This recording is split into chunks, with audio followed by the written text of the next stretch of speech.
So खरं सांगायचं तर आजचा कस्टमर ना फार स्मार्ट आहे. तो ना रिसर्च करतो, कम्पेअर करतो आणि तुम्ही सगळीकडे एकत्र दिसला तरच तुम्ही जिंकाल खरं सांगायचं तर. करा की तुम्ही रात्री झोपण्यापूर्वी एक मोबाईलवरती एका वेबसाईटवर एक शूजची पेअर बघितली.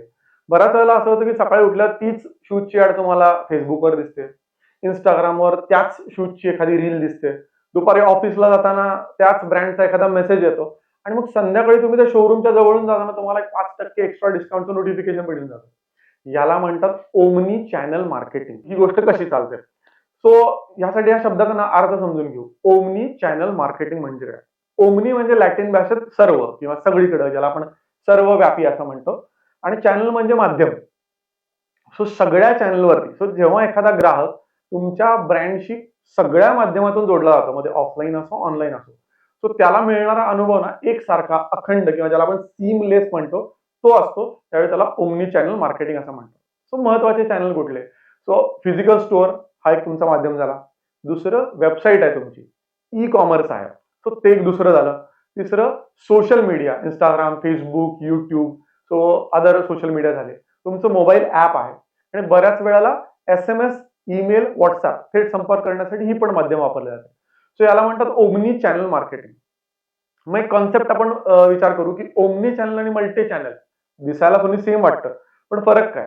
सो मल्टी चॅनल म्हणजे आज Facebookवर तुम्ही जाहिरात बघितली, उद्या दुकानात गेला, पण त्या दुकानवाल्याला माहिती नाही की Facebookवर अशी जाहिरात चालू आहे आणि तिकडे काहीतरी तुम्ही डिस्काउंट ऑफर केला. याला मल्टी चॅनल म्हणतात, की वेगवेगळ्या चॅनलवर तुमची जाहिरात आहे, वेगवेगळ्या चॅनलवर प्रोडक्ट अवेलेबल आहे, पण दोन्ही एकत्रितता नाहीये.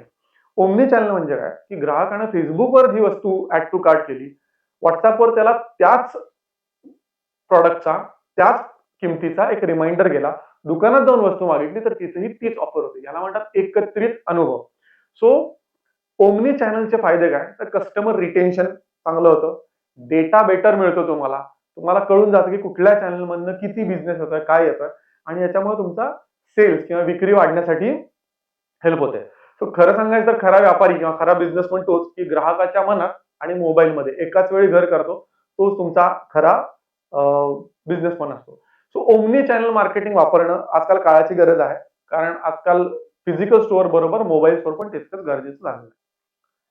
सो ओमनी चॅनल फॅक्टरमध्ये ना 2 गोष्टी इम्पोर्टंट आहेत. पहिलं म्हणजे तुमचं बजेट. बऱ्याच वेळेला काय असतं, बिझनेस तुमचा खूप छोटासा आहे, लहान आहे. तो सुरुवातीला वेबसाईट, Instagram, WhatsApp हे 2-3 मीडियम जोडून तुम्हाला कमी खर्चामध्ये ओमनी चॅनल मार्केटिंग करता येईल. पण तुमचा बिझनेस जर मोठा असेल, की हाय स्केलवर असेल, तर मग तुम्हाला CRM सारख्या काही गोष्टी, CRM म्हणजे कस्टमर रिलेशनशिप मॅनेजमेंट, अशा काही गोष्टी वापरून तुम्हाला खूप गोष्टी म्हणजे कंपनीचं MIS सॉफ्टवेअर वगैरे एकत्र करून तुम्हाला गोष्टी करता येतील. आता महत्वाचे 5 फॅक्टर्स किंवा 5 आपण पिलर्स म्हणू ओमनी चॅनल मार्केटिंगचे.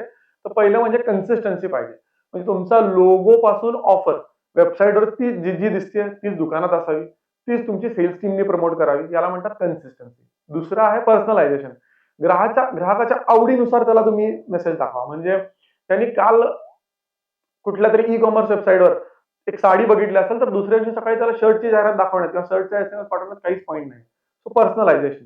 नंतर डेटा इंटिग्रेशन, की काल त्यांनी ऑनलाईन काय घेतलंय, हे ऑफलाईन तुमच्या स्टोअरमध्ये पण डेटा इंटिग्रेट असेल तर कळू शकतो. सो एकाच सॉफ्टवेअर वापरणं आणि बॅकएंडला सगळ्या गोष्टी जोडल्या गेलेल्या असणं हे पण महत्वाचं आहे. टेक्नॉलॉजी सोपे गोष्टी जसं की WhatsApp, SMS इंटिग्रेट करणं, ऑटोमेशन करणं, एखादी गोष्ट खरेदी केली त्याला SMS जाणं.